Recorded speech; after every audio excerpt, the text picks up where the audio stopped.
My husband kept turning my house into a free hotel for family and friends without asking me. One day when I found a stranger in my bed, I finally had enough, filed for divorce, and took back the house. It started small. I'd come home from work to find Brendan's college roommate sprawled on our couch, beer in hand. "Oh, didn't he mention I'm crashing here this weekend?" Brendan would shrug from the kitchen, already halfway through cooking dinner for 3. Then it was his mom arriving with 6 suitcases for her quick visit. Then his cousin and the cousin's pregnant girlfriend who were just passing through but somehow needed our guest room for 3 weeks. Each time I'd get a text 5 minutes before they arrived, sometimes not even that. "Babe, boss is coming for dinner tonight. Can you whip something up? Trevor needs a place to crash. He's going through a divorce. The guys are doing fantasy draft here Sunday. Order some pizzas." I tried talking to him about it. "Brendan, this is my home too. I need advance notice." He'd look at me like I was being unreasonable. "It's called being hospitable. Family helps family, but I'm not even friends with these people." "Well, maybe if you stuck around instead of disappearing every time someone visits you would be."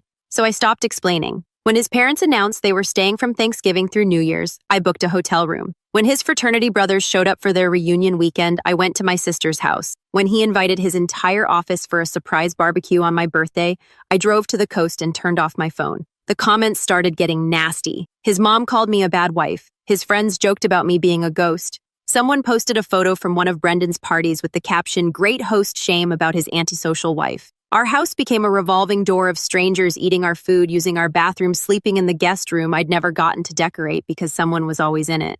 Then last month, I came home at 2 o'clock in the morning from another hotel stay. The house was finally quiet. I walked into our bedroom and found someone in our bed. Not Brendan, a woman I'd never seen before. I stood there frozen, my heart hammering. She woke up startled and screamed. Brendan came running from the bathroom in his boxers. "Whoa, everyone, calm down." The woman clutched our sheets to her chest. "Brendan, you said your wife wouldn't be home." "I thought you were at your mom's this week," he said to me, almost accusatory. "Why is there a woman in our bed?" He ran his hand through his hair. "Okay, so Melissa's going through a rough time. Her apartment flooded. She needed somewhere to stay. In our bed, the guest room has my cousin in it. What was I supposed to do?" I looked at Melissa. She wouldn't meet my eyes. I looked at Brendan. He was already getting defensive, jaw set, arms crossed. Something in me just broke. I walked to the closet, pulled out my already packed suitcase from my last escape, and added my laptop and chargers. "Where are you going?" Brendan demanded. "Away. You can't just leave." I stopped at the door. "Watch me." I drove straight to a lawyer's office Monday morning, filed for divorce, changed the locks while Brendan was at work, had the sheriff serve him papers at his job. That evening, I came home to 47 missed calls. The best text was from his mother. "How could you abandon your husband when he needs you most?" I blocked them all. 3 days later, Brendan showed up banging on the door. "Let me in. This is my house too." I opened the door just wide enough to speak through the chain lock. "Actually, it's my house. My name on the deed inheritance from my grandmother, remember? You signed a prenup." His face went white. "But you're welcome to contest it in court." "Oh, wait. You can't afford a lawyer. The joint account, also in my name. I emptied it yesterday. You can't do this." I started closing the door, then paused. "By the way, Melissa called me this morning. She's still in the guest room, says she's 12 weeks pregnant and the dates don't add up to her ex-boyfriend." I watched the color drain from his face as the math hit him. "She's waiting inside to talk to you about it. Hope your mom has room for all 3 of you." I slammed the door before he could respond. The banging continued for another 10 minutes, then his phone calls, then texts that alternated between begging and threats. I sat on my grandmother's antique couch, the one Brendan had always hated because it was too delicate for entertaining, and listened to him lose his mind on my front porch. Finally, silence. I peeked through the window. He was gone. His truck wasn't in the driveway. 20 minutes later, my phone rang. Unknown number. I almost didn't answer, but something made me pick up. "Is this Mrs. Patterson?" A woman's voice, professional but warm. "It's Miss Chan now." I'm going back to my maiden name. "Miss Chan, this is Detective Lisa Ramirez with the county police. I'm calling about a domestic disturbance report filed by a Melissa Thornton. She says she's been staying at your residence." My stomach dropped. "What kind of disturbance?" "She claims your husband assaulted her approximately 30 minutes ago. She's at the hospital now getting examined. We need your statement." I closed my eyes. Of course Brendan would do something like this. "I'll be right there." The hospital waiting room smelled like antiseptic and desperation. Detective Ramirez was in her 40s with sharp eyes that missed nothing. She led me to a small consultation. "Walk me through what's been happening," she said, pen poised over her notepad. I told her everything. The constant guests, the invasion of my privacy, finding Melissa in my bed. The detective's expression grew darker with each detail. "And you're saying he never asked your permission for any of these people?" "Not once." "Did you give Melissa permission to stay in your home?" "I didn't even know she existed until I found her in my bed 3 nights ago." Detective Ramirez made several notes. "Melissa says Brendan told her the house was empty because you'd moved out. She was under the impression the marriage was over and she was his new girlfriend. My laugh came out bitter. The marriage is definitely over now. She also says when she told him about the pregnancy tonight, he grabbed her by the throat and threw her against the wall. Then he took her phone and locked her in the guest room. She had to climb out the window. Ice flooded my veins. Is she okay? Bruised larynx, possible fractured wrist from the fall. She's 5'2" and weighs maybe 110 pounds. Your husband is what, 6 feet 200 pounds, 6 feet 215. We've issued a warrant for his arrest. Assault and false imprisonment. Given your statement about the pattern of behavior, we're also looking at stalking and harassment charges. Do you have somewhere safe to stay tonight? It's my house. I understand that. But until we have him in custody, I'd recommend staying elsewhere. I thought about my grandmother's house, the one place that had ever felt truly mine. Then I thought about Brendan's face when I told him about the pregnancy, the rage that had flashed across it. I'll go to my sister's. I was packing a bag when my phone buzzed. Text from an unknown number. You destroyed my life. You'll regret this. I showed it to Detective Ramirez on my way out. She photographed it for evidence. My sister Rachel opened her door before I could knock. She'd been my safe haven so many times over the past 2 years that she'd given me my own key months ago. I made up the guest room, she said, pulling me inside. Owen's on a business trip, so it's just us. Rachel was 3 years older and had the kind of marriage I'd once thought I had.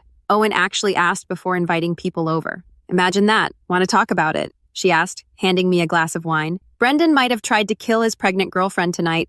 Rachel choked on her wine. I'm sorry what I filled her in. She listened with increasing horror. I always hated him, she said finally, but I thought I was being overprotective. You were right. How are you doing really? I considered the question. I feel lighter than I have in years. Is that wrong? It's perfect. At 3 a.m., my phone rang. Detective Ramirez, we have him in custody. Resisted arrest, so we added that to the charges. He's demanding to speak with you. Absolutely not. That's what I figured. But legally, I had to ask. His bail hearing is Monday morning. Given the violence and the threats, we'll be requesting he be held without bail. Thank you. One more thing. We executed a search warrant on your house. Found some interesting items in his office. Mind if I ask you a few questions? My stomach nodded. What kind of item? Laptops, external hard drives, a lot of paperwork. Some of it has your name on it. When can you come down to the station? I arrived at 9 a.m. Saturday morning. Detective Ramirez led me to the same consultation room and spread documents across the table. Do you recognize these bank statements, credit card bills, loan applications? All in my name, all forged signatures. I never signed any of these. That's what we figured. Your husband's been taking out credit cards and personal loans using your information. Current total debt under your name is $47,000. The room tilted. What? It gets worse. The paperwork we found suggests he was planning to take out a home equity loan against your house for $150,000. But the house is in my name only. He forged a deed adding himself as co-owner. It's not registered yet, but he was in the process. If you hadn't kicked him out when you did, you'd have been on the hook for that loan and your house would be collateral. I couldn't breathe. Detective Ramirez pushed a glass of water across the table. There's more. The hard drives contained detailed financial records going back 3 years. He's been skimming from the joint account, taking cash advances on cards in your name, even selling items from your house. A lot of your grandmother's antiques are gone. The china cabinet, I whispered. He said his friend wanted to buy it. I told him no. He sold it anyway for $3,000, which he used to pay for a weekend trip to Vegas with Melissa. How long have they been together? Based on text messages, we recovered about 4 months. But there were others before her. He's been cheating on you for at least 2 years. The water I'd just drunk threatened to come back up. We're charging him with identity theft, fraud, forgery. Combined with the assault charges, he's looking at serious prison time. But you need to move fast to protect yourself financially. Contact all 3 credit bureaus, file police reports, dispute the fraudulent accounts. I have a list of steps. She handed me a packet. There's a lawyer I recommend for situations like this. She specializes in financial fraud within marriages. I took the card with numb fingers. One last thing, Detective Ramirez said gently. Melissa Thornton wants to speak with you. She's still at the hospital. Why would I want to talk to her? Because she has information you need to hear. But it's your choice. I drove to the hospital, still processing everything. $47,000 in debt. My grandmother's antiques stolen. 2 years of affairs. Melissa was in a private room, her neck wrapped in bandages. Her wrist was in a cast. She looked younger than I'd thought, maybe 24 or 25. You came, she said, surprised. Detective Ramirez said you had information. She nodded slowly, wincing at the movement. I need to tell you something about Brendan. I already know enough. No, you don't. She took a shaky breath. The baby isn't his. I blinked. But you said I lied. The baby's my ex-boyfriend's. Brendan doesn't know that yet.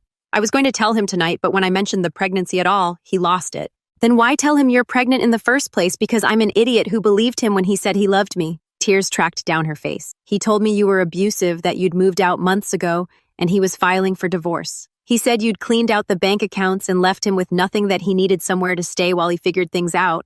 I never moved out. I know that now. When you walked in that night and he looked so panicked, I realized he'd been lying. But I was stupid. I thought maybe he'd just been scared to tell you about us, that maybe you really were as terrible as he said. And now I know you were the victim all along and I helped him hurt you. I'm so sorry. I studied her. Young, naive, genuinely remorseful. How did you meet? At the gym. He said he was separated. We started talking, then dating. He was so charming, said all the right things. I thought I'd found someone special. He's good at that. There's more, she said quietly. I went through his phone after he locked me in that room before I climbed out the window. There are at least 6 other women he's been talking to. All of them think they're his only one. All of them have given him money. Money, thousands of dollars. One woman sent him $15,000 for his mother's cancer treatment. His mother doesn't have cancer. I know.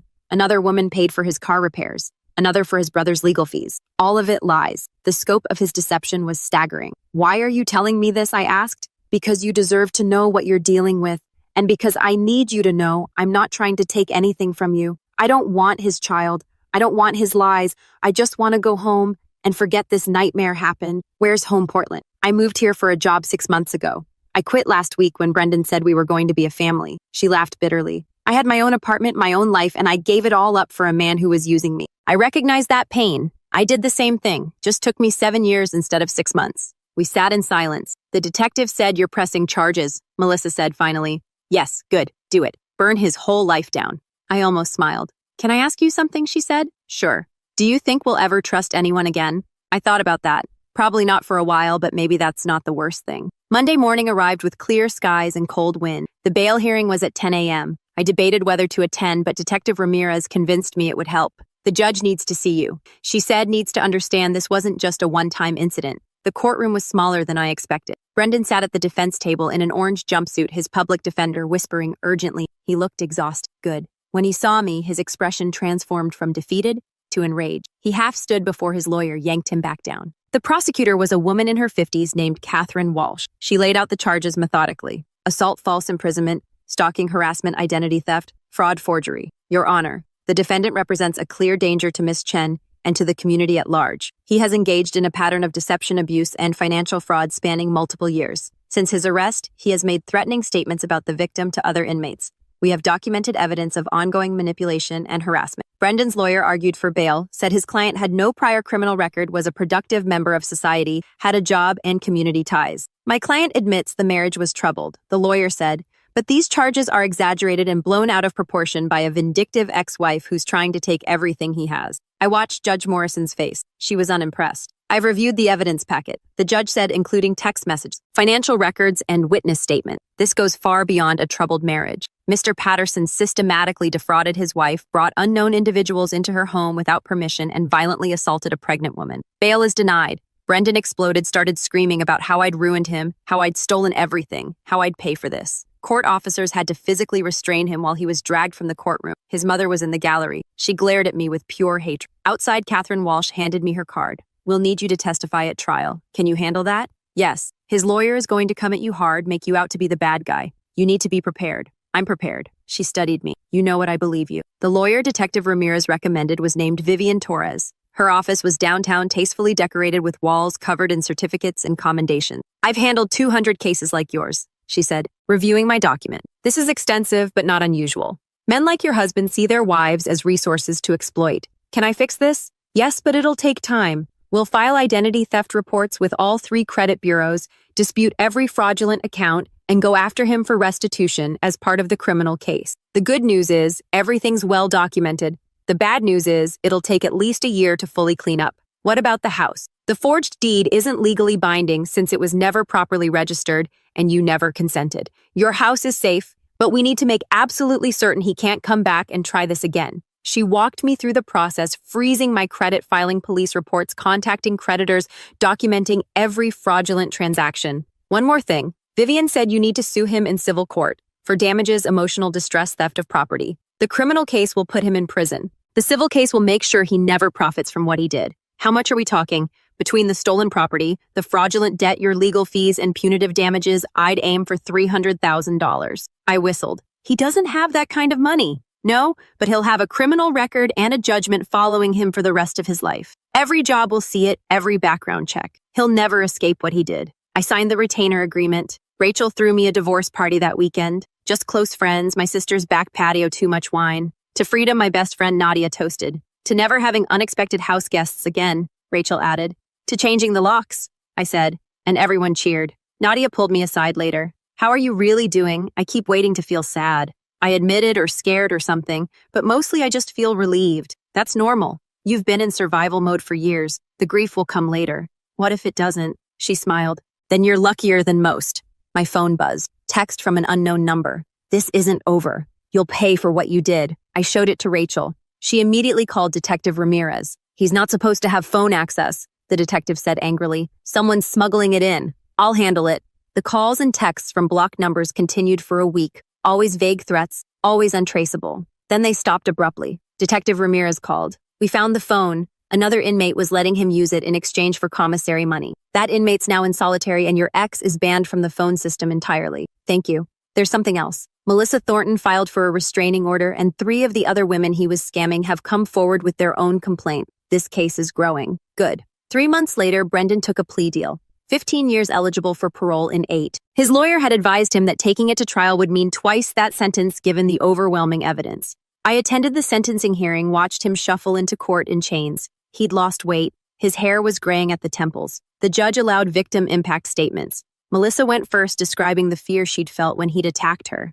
One of the other women talked about the $20,000 she'd given him, thinking she was helping someone she loved. Then it was my turn. I stood at the podium and looked directly at Brendan. For 7 years, I thought I was the problem. I said I thought if I could just be more accommodating, more understanding, more patient, things would get better. I blame myself for not being hospitable enough, for not welcoming strangers into my home with open arms, for wanting basic respect and privacy in my own house. Brendan wouldn't meet my eyes, but I wasn't the problem. You were. You saw me as an object to use my home, my money, my trust. They were all just resources for you to exploit. You betrayed me in every way possible. And when I finally stood up for myself, my voice didn't shake. I'd practiced this. I want you to know that you failed. I have my home. I have my freedom. I have a life that doesn't revolve around managing your chaos and cleaning up your messes. And I will never, ever let anyone treat me the way you did again. I sat down. The judge sentenced him to the full 15 years. Mr. Patterson, you exhibited a breathtaking level of manipulation and cruelty. You systematically abused your wife's trust, defrauded multiple women, and violently assaulted someone you claim to care about. You've shown no remorse and taken no responsibility. You are exactly the kind of predator this court exists to remove from society. Brendan tried to speak. The judge cut him off. You'll have 15 years to think about what you've done. Use them wisely. As they led him away, he looked at me one last time. The rage in his eyes was still there, but so was something else. The realization that he'd lost completely. I walked out of that courtroom and into bright sunshine. My phone rang immediately. Brendan's mother. You put my son in prison, she hissed. You destroyed his life over nothing. Your son assaulted a pregnant woman and stole $47,000 from me. He destroyed his own life. He was trying to provide for his family. You were never home, never supportive, because every time I came home, there were strangers in my house. Strangers your son invited without telling me. That's called being hospitable. But you were always too selfish to understand that.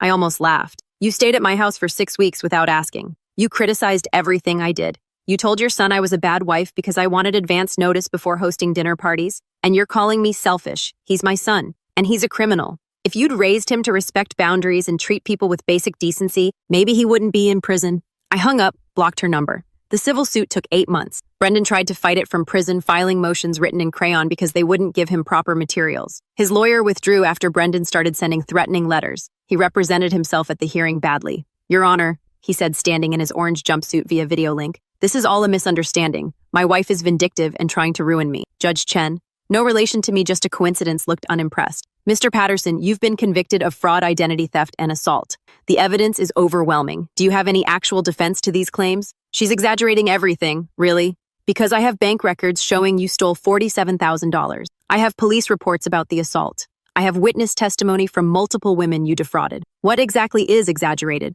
Brendan floundered. The judge awarded me $340,000, more than Vivian had projected. This includes compensatory damages, punitive damages, and legal fees. Judge Chen explained. Mr. Patterson, you will be making payments on this judgment for the rest of your life. Every paycheck you earn, whether in prison or after release, will be garnished. Every asset you acquire will be subject to seizure. You will be paying for these crimes until the debt is satisfied or you die. Brendan's face crumpled. Court adjourned. Vivian high-fived me in the hallway. That went better than expected. Will I actually get any of the money eventually? Prison wages are minimal, but after he's released, every job will be garnished. It'll take decades, but you'll get something. More importantly, he'll never forget what he did. That felt like enough. I went home to my grandmother's house, the house that was fully mine now with no one else's name on the deed. No forged documents, no unexpected guests. I walked through each room slowly. The living room with the couch Brendan had hated. The kitchen where I'd been expected to cook for strangers on demand. The guest room that had never been empty. I painted it, all of it.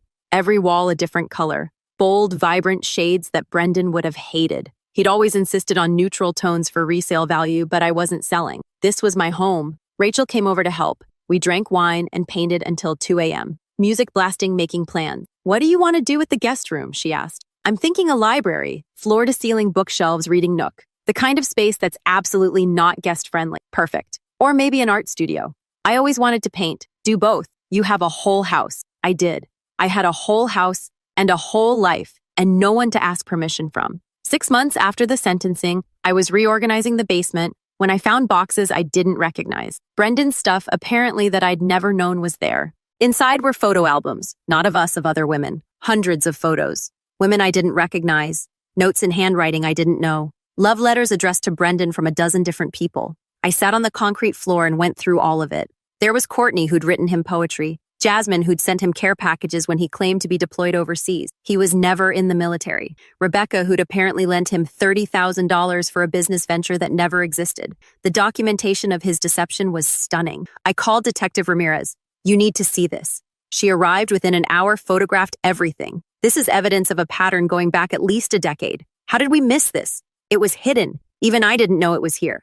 I'm reopening the investigation. There could be more victims. There were. 12 more women came forward over the next few months, all with similar stories. Brendan would meet them, charm them, create an elaborate lie about why he needed help, and drain them financially before disappearing. He's a serial con artist, Detective Ramirez said. You were the long game. He married you for sustained access to money and property. The others were short-term hits. How did I not see it? Because people like him are skilled at hiding who they really are. They find your vulnerabilities and exploit them. You wanted a partner. He gave you the illusion of one while bleeding you dry. The additional charges added another 5 years to his sentence, 20 years total. I was 34 when it all finally ended. The legal battles, the criminal proceedings, the constant looking over my shoulder. Brendan was in prison for 2 decades. His mother had stopped calling after I threatened a restraining order. His friends had scattered once they realized the free ride was over. I had my house, my peace, and my life back. Nadia convinced me to try therapy just to process everything. She said, "You've been through trauma." Dr. Patel was in her 60s with kind eyes and a no-nonsense demeanor. Tell me what brings you here. I summarized the whole story. She listened without interrupting. How do you feel about what happened? She asked when I finished. Relieved, angry, stupid for not seeing it sooner.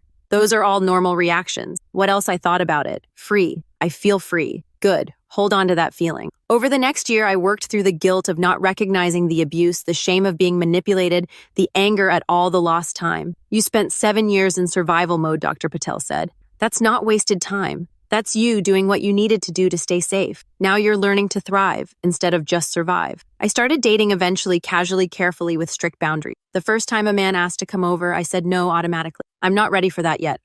That's totally fine, he said. We can meet somewhere public. We did. And it was nice. No pressure, no expectations, just 2 people getting to know each other. It didn't work out with him or the next guy or the one after that, but I was learning what I wanted, what I wouldn't tolerate, what felt healthy versus what felt familiar. Familiar isn't always good, Dr. Patel reminded me. Sometimes familiar is just the dysfunction you've learned to accept. I joined a book club, started taking art classes, turned the guest room into a studio like I'd planned, painted terrible landscapes and abstract pieces that made me happy. Rachel visited one afternoon and found me covered in paint music, blaring, completely absorbed in a canvas. You look different, she said. Different how? Younger, lighter, like yourself again. I realized she was right. Somewhere along the way, I'd stopped being the woman who tiptoed through her own house, bracing for the next invasion. I'd knew someone stronger. Melissa reached out 2 years later. She'd moved back to Portland, had her baby, and was working as a paralegal. I wanted to thank you, she said over coffee, for pressing charges, for not letting him get away with it. You pressed charges too, because you showed me it was possible.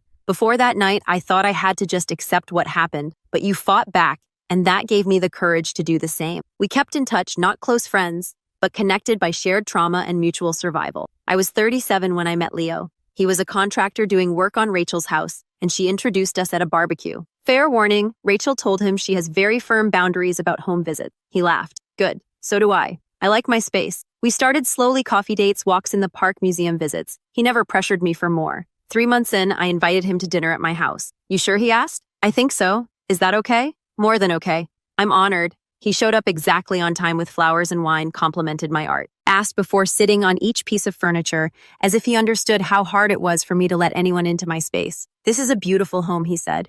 It is now. I told him the story, all of it, expecting him to run. Instead, he reached across the table and took my hand. Thank you for trusting me with that. You're not scared off. Why would I be scared? You survived something terrible and came out stronger. That's impressive, not scary. We took our time, no rushing, no pressure. He had his own place and never suggested moving in together, not even jokingly. I like having my own space, he said, and I like that you have yours. What if we want to spend more time together eventually? Then we'll figure it out together with conversations and boundaries and respect. Novel concept. We got married 5 years later in Rachel's backyard. Small ceremony, close friends only. No surprises, no uninvited guests.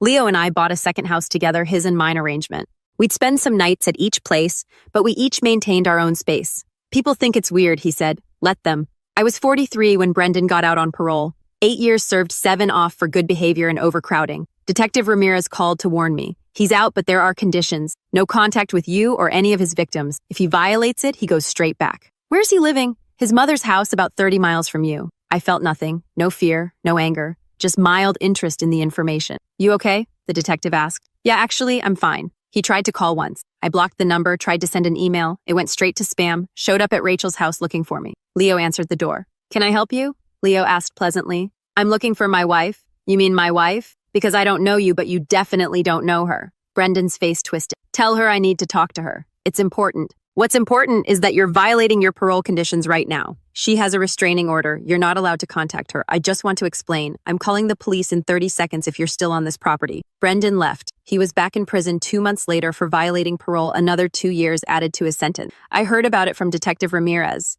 He tried to contact 4 of his victims, claimed he wanted to apologize and make amends. All of them reported him immediately. Good for them. He'll be 55 when he gets out this time. Hard to start over at that age with a record like his. I thought about the man I'd married at 27, the charming, charismatic person who'd swept me off my feet. That person had never existed. It had all been a mask. He made his choices, I said. Now he gets to live with them. I turned 50 last month. Leo threw me a surprise party, but only after carefully confirming I'd be okay with a surprise. He invited exactly the people I wanted at exactly the time I wanted in exactly the way I wanted. Happy birthday, he said, kissing my cheek. How does it feel to be 50? Honestly, amazing. I never thought I'd make it here. Make it to 50. Make it to happy. He squeezed my hand. You earned this. Every single bit of it. Rachel gave a toast. To my sister who taught me that leaving is sometimes the strongest thing you can do, who showed me that boundaries aren't mean they're necessary, and who proved that your worst chapter doesn't have to be your final one. Everyone raised their glasses. Later, when the party wound down and it was just me and Leo cleaning up, he asked, any regrets? I thought about the 7 years with Brendan, the hotels, the escapes, the fear and anger and exhaustion. Then I thought about everything that came after, the freedom, the growth, the life I'd built. Not a single one, I said. Not anymore. My phone buzzed. Text from Melissa. Happy birthday. Hope you're celebrating with people who actually deserve you. I smiled and typed back, always. Because that was the real victory, not the prison time or the money or the legal vindication. It was learning that I deserved to be treated well, that my home was mine to control, that I didn't owe anyone unlimited access to my life, my space, or my peace. It was understanding that no was a complete sentence. And it was knowing bone deep that I would never again let anyone make me feel like a stranger in my own home. 3 months ago, I got a letter forwarded through my lawyer from Brendan. After all this time, I almost threw it away unopened, but curiosity won. Inside was a single sheet of paper, his handwriting shaky now. I know you won't read this, but I need to say it anyway. I was wrong about everything. I used you. I hurt you. I destroyed the best thing in my life because I was too stupid and selfish to appreciate it. You deserved better. You deserve so much better. I'm sorry. I know that doesn't matter now, but I'm sorry. I read it twice, then I burned it. Not out of anger, just closure. Whatever redemption arc Brendan was looking for, he'd have to find it on his own. I wasn't part of his story anymore. He wasn't part of mine. I was done carrying his guilt, done wondering what I could have done differently, done with all of it. Leo found me watching the paper curl and blacken in the fireplace. Was that from him, he asked? Yeah, you okay? I'm perfect, and I meant it. Last week, I ran into Brendan's mother at the grocery store, our first encounter in over a decade. She looked older, tired. Her cart was half empty, just necessities, nothing extra. She saw me and froze. I could have walked away, probably should have. Instead, I stopped. Hello, I said simply. She stared at me like I was a ghost. You ruined my son's life. No greeting, no preamble, just accusation. No, I said quietly. He did that himself. He was trying to provide. He stole from me. He beat a pregnant woman. He defrauded a dozen other women. Those are facts, not opinions. She opened her mouth to argue, then seemed to deflate. Do you have any idea how hard this has been? Having to tell people my son is in prison? Having him call, collect, asking for money? I don't have. I imagine it's been difficult. You don't care at all, do you? I considered the question honestly. No, not really. You raised a man who saw people as objects to use. When I tried to set boundaries, you called me a bad wife. When he went to prison for his crimes, you blamed me. So no, I don't particularly care how hard this has been for you. He's still my son. I know, but he stopped being my problem the day I changed the locks. I walked away. She didn't follow. In the car, Leo asked, "How do you feel?" Fine, really truly fine. No guilt? No anger? Not anymore. She's living with the consequences of her choices just like he is. That's not my responsibility. He kissed my temple. I'm proud of you. For what? For not carrying their burden anymore. That's the thing about recovery I've learned. It's not one big moment. It's 1,000 small ones. It's saying no without apologizing. It's protecting your space without guilt. It's walking away from toxic people without looking back. It's burning the apology letter because you don't need their validation to move forward. It's running into your abuser's mother and feeling nothing but mild inconvenience at the delay in your shopping. It's building a life so full and satisfying that the past becomes just that past. I have my house with its bold paint colors and art studio. I have Leo with his respect for boundaries and genuine partnership. I have Rachel and Nadia and a circle of friends who understand that loving someone means respecting their limits. I have a garden now, vegetables and flowers growing wild and beautiful. The yard Brendan always said needed to be landscaped professionally because guests might judge. The guests never mattered. The house was never for them. It was for me. My grandmother knew that when she left it to me. She'd been in a bad marriage herself, stayed for 40 years because that's what her generation did, but she made sure I'd have an escape route she never had. Don't make my mistakes, she told me before she died. Don't stay somewhere you're not valued. I wish I'd listened sooner, but I listened eventually. That has to count for something. The divorce was finalized 12 years ago this month. Leo suggested we celebrate. Celebrate what I asked, your Independence Day. So we made a cake, invited friends over, had a party with streamers that said, "Congratulations on your freedom." It was ridiculous and perfect. Speech, Rachel called out. I stood up slightly drunk on champagne and happiness. 12 years ago, I walked into my bedroom and found a stranger in my bed, and I thought that was rock bottom, but it wasn't. Rock bottom was all of the times before that when I accepted being treated like I didn't matter in my own home. Rock bottom was believing that wanting basic respect made me a bad person. Everyone listened quietly. But rock bottom is also where you stop digging, where you finally say enough, where you take back your life one decision at a time. So here's to rock bottom, and here's to the climb back up, and here's to never, ever going back down. The room erupted in cheers. Later, when everyone had left and Leo and I were doing dishes together, he asked, "Do you think you'll ever tell your whole story publicly? Write a book or something? Maybe if it helps someone else recognize what I didn't see for so long." What's that? That you're allowed to have boundaries, that your home should feel like yours, that being alone is better than being with someone who makes you feel like a stranger in your own life. He dried a plate thoughtfully. You know what strikes me about your story? What? You survived.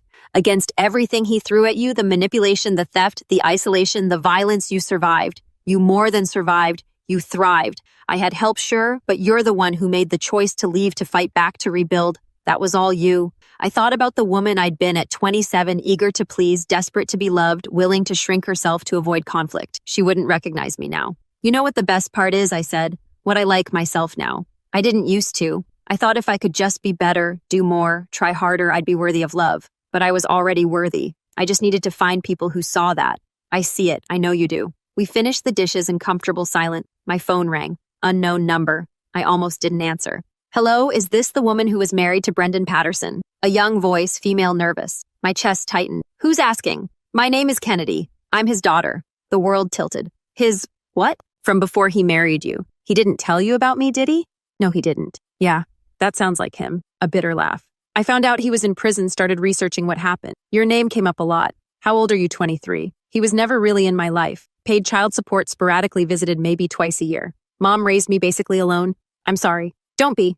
I'm not calling for sympathy. I'm calling because I need to know, was he always like this? Or did something change? I sat down heavily. Like what? Manipulative, selfish, unable to take responsibility for anything. Always, I said quietly. As far as I can tell. Silence on the other end. Then, thank you. That's what I needed to know. Can I ask you something? Sure. Why does it matter? Because I need to know if there's any of him in me. If I'm going to turn into that. My heart broke for her. Having a parent like that doesn't mean you'll become them. It means you get to choose differently. How do you know? Because I chose differently too. I spent 7 years with him. 7 years of absorbing his manipulation and cruelty. And I still chose to walk away to build something better. You get the same choice. She was crying now. I've been so scared I'd end up like him. Then don't. Make different choices. Set boundaries, treat people with respect. It's that simple. And that hard. Thank you, she whispered. I know this is weird calling you out of nowhere, but I needed to talk to someone who understood. You can call anytime you need to talk. Really, I mean it.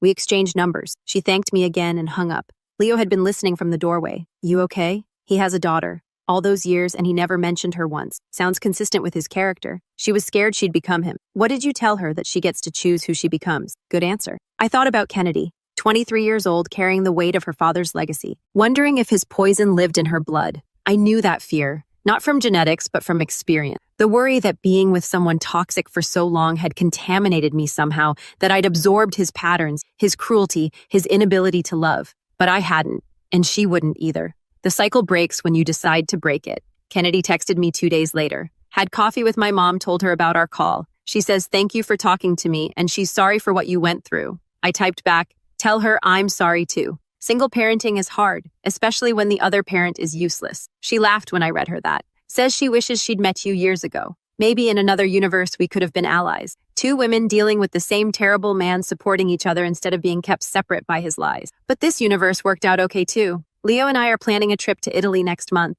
2 weeks of art museums and wine and food. No schedule, no obligations, just us. What do you want to see most? He asked, flipping through the guidebook. Everything. Nothing. I don't care as long as I'm not hosting anyone's cousin in my house while we're gone. He laughed, still bitter about the cousin little bit. Valid. That's the thing about trauma. It doesn't just disappear, but it does fade. The sharp edges become smooth. The panic becomes humor. The hypervigilance becomes healthy boundary. I still check the locks twice before bed. Still feel a spike of anxiety when Leo mentions someone might visit. Still automatically calculate how quickly I could leave if I needed to. But those responses feel manageable now. Habits formed in survival that I'm slowly unlearning in safety. Dr. Patel says I'm doing remarkably well. Most people in your situation struggle with trust for decades. You've managed to build a healthy relationship relatively quickly. It doesn't always feel quick. I know, but you're doing the work. That's what matters. The work never really ends, I've learned. You just get better at it. I'm teaching an art class now at the community center. Beginners welcome. No experience necessary. Most of my students are older women, widowed or divorced, learning to paint because they never had time before. Their husbands didn't like the mess. Their kids needed the space. There was always someone else's priority ahead of their own. Better late than never. One woman said, attacking her canvas with fierce joy. Damn right. I agreed. We paint terrible landscapes and abstract blobs. We laugh when colors bleed together in unexpected ways. We celebrate small victories like getting the perspective right on a building or mixing the perfect shade of blue. You're good at this, another student told me. Teaching, I'm just sharing what helped me, which is that it's never too late to start something new, to reclaim space that someone else took from you, to create something that's entirely yours. She smiled. That's more than painting. I know. The class ends and I drive home to my house with its bright walls and art studio and garden. Leo's car is in his driveway next door. We'll have dinner together later. Maybe at his place, maybe at mine. The choice is ours to make. Together, but separate. Connected, but independent. It's not the life I planned at 27 when I got married. It's better because it's mine, and nobody else gets to decide how I live it. The end.